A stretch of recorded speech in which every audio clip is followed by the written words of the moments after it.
गणेशाय नमः। श्री सरस्वती नमः।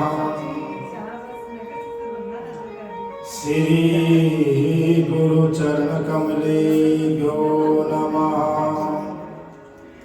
श्री मातृपितृचरण कमलेभ्यो नमः। देयं सदा परिभवग्नमभीष्टदोहम् तीर्थास्पदं शिवविरञ्चनुतं शरण्यम्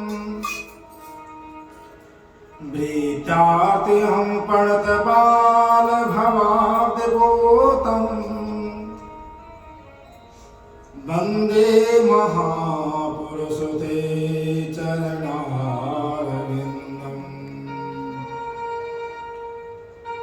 करवस्तूलतनं गजेन्द्रवदनं लम्बोदरं सुन्दरम् प्रस्यादनमगन्धलुब्धमधुपाव्यालोलखण्डस्थलम्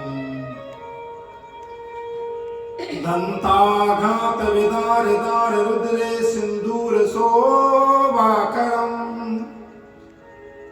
वन्दे शैलसुतासुतं गणपतिं सिद्धिप्रदं कामदम्। जय जय राधा रमण हरि, जय जय नवल किशोर, जय गोपी चित चोर प्रभु, जय जय माखन चोर। राधा मेरी स्वामिनी, मैं राधा जुगुदास, जन्म जन्म मोहि दीजिए श्री वृंदावन को वास। जन्म जन्म मोहि दीजिए श्री वृंदावन को वास। भोले भक्त वत्सल भगवान की जय, तुलसा महारानी की जय, सच्चिदानंद भगवान की जय, कार्तिक पावन पवित्र मास की जय। जय जय श्री राधे, जय जय श्री राधे, जय जय श्री राधे श्याम। परम मंगलमय अकार करुणावरणालय भक्तवांचल कल्पतरु तरते वृत्ति पीताम्बरधारी भगवान नारायण प्रभु के चरणों में कोटि कोटि प्रणाम करते हुए कथा प्रांगण पधारे सभी भक्तवृंद, माताएं, बहनें, आप सभी का हार्दिक अभिनंदन। आज षष्ठम दिवस की कथा प्रभु के चरणों में समर्पण करते हुए आइए अपने मन और वाणी को पवित्र करते हुए हरि नाम का आश्रय लें और फिर आगे कथा प्रवेश करें। बोले भक्त वत्सल भगवान की जय। बोले राधे का नाम अमृत बरसेगा, ले राधे का नाम अमृत बरसेगा, ले राधे का नाम अमृत बरसेगा, ले राधे का नाम अमृत बरसेगा। बरसेगा भाई बरसेगा, बरसेगा भाई बरसेगा, बरसेगा भाई बरसेगा, बरसेगा भाई बरसेगा। ले राधे का नाम अमृत बरसेगा, ले